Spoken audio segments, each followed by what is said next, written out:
It can store grain for 60 million people to have a sandwich a day for 7 months.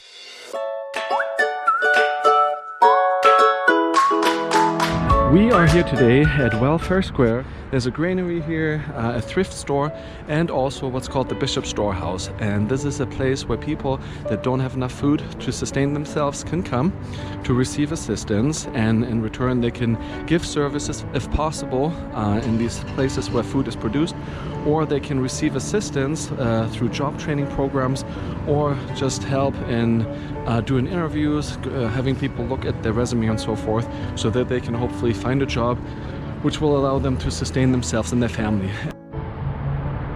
This building is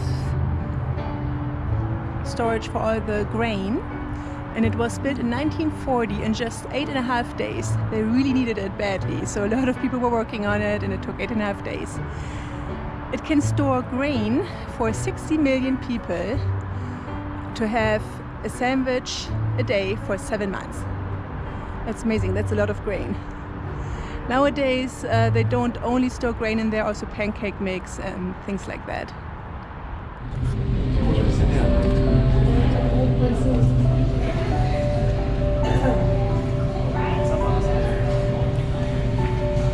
So this is the bakery.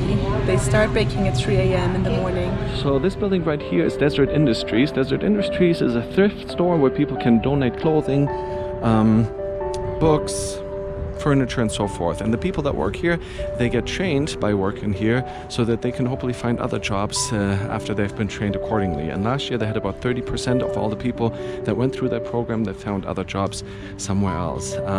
Items that are in the thrift store are never older than, or never have been longer there than 6 weeks. After that they go to the Humanitarian Center, where they then get sorted, and the people that work there are mainly refugees that get paid half the day for sorting so that those items can be sent elsewhere in the world, and the other half of the day they get paid to learn English so that they can hopefully then, once they know the language, find other jobs, go to college, or do other training opportunities. So this is the dairy where they produce milk and cheeses.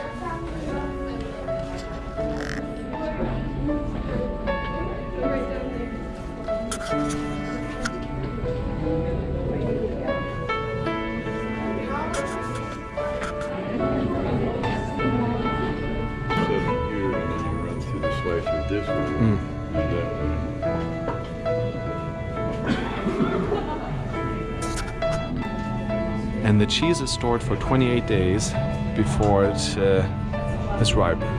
So we even get to try the bread, the chocolate milk, and the cheese that they make here. How awesome is that?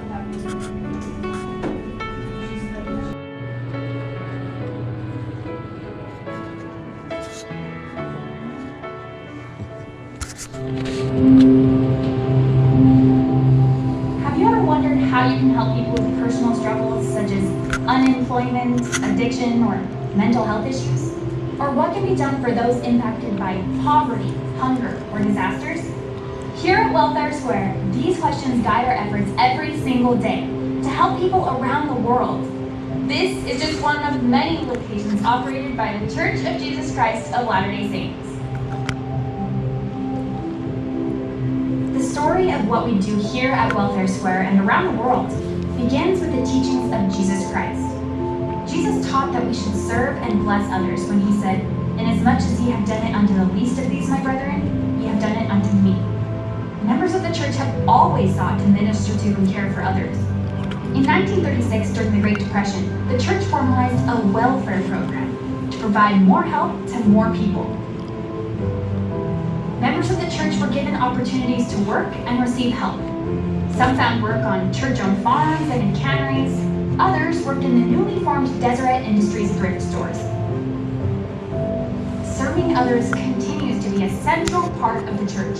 As the prophet Joseph Smith said, a member of the church is to feed the hungry, to clothe the naked, to provide for the widow, to dry up the tear of the orphan, to comfort the afflicted, whether in this church or in any other or in no church at all, wherever he finds them. Once a month, members of the church choose to go without food and then donate the cost of the food they would have eaten, and often more, to the church's welfare program. These funds are called fast offerings. Fast offerings are gathered locally and help those in need in the community. Local church leaders use these funds to help people who are struggling. These donations generally provide temporary help. Church leaders work with the individuals receiving help to develop a long-term plan for getting back on their feet. The church provides help, support, and relief to others in many countries around the world, regardless of race, religion, or nationality. Here's how the church helps today. Church-owned farms and production facilities grow and process millions of pounds of food each year for Bishop storehouses, where people can go for food assistance. This food also goes to help support local and global relief organizations, food banks, and homeless support programs. The Bishop Storehouse helps people in the community with basic grocery assistance. Those in need are asked to give service in return when possible. In areas without Bishop Storehouses, food and other necessities are purchased from local stores. Another part of the church's welfare work is Deseret Industries, a thrift store and job training facility. Millions of pounds of donated goods, clothing, and other items support more than 40 thrift stores in the United States. At Deseret Industries, employees get help with job training, finding outside employment, and ultimately becoming self-reliant. Deseret Industries is a great place to buy pre-owned merchandise, and each purchase benefits the people who work there. Emotional and mental health needs are addressed with support from LDS Family Services. Professional counselors provide support for members and leaders on a variety of challenging issues. LDS Family Services also helps supervise recovery support groups. LDS Charities is the humanitarian arm of the church. It partners with charitable organizations and governments all around the world. LDS Charities responds to natural disasters, civil unrest, and famine. In addition, it operates a train-the-trainer model for maternal and newborn care, wheelchair fitting and distribution, and vision care. It teaches families to grow nutritious food and provides clean water sources. It also administers refugee aid and supports agencies that work for the homeless. LDS Charities' efforts are funded and supplied by the generous donations from church members and others. What's more, most of these initiatives are operated largely with the help of volunteers and service missionaries who donate thousands of hours each week. The motivation behind all we do goes back to the teachings of Jesus Christ. In the scriptures, we learn that we should be doers of the word and not hearers only.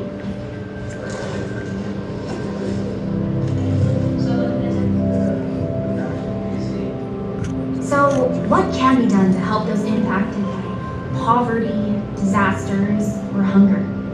It doesn't begin with somebody else. It begins when each of us chooses to see those around us as God sees them, as our brothers and sisters whom we can serve, lift up,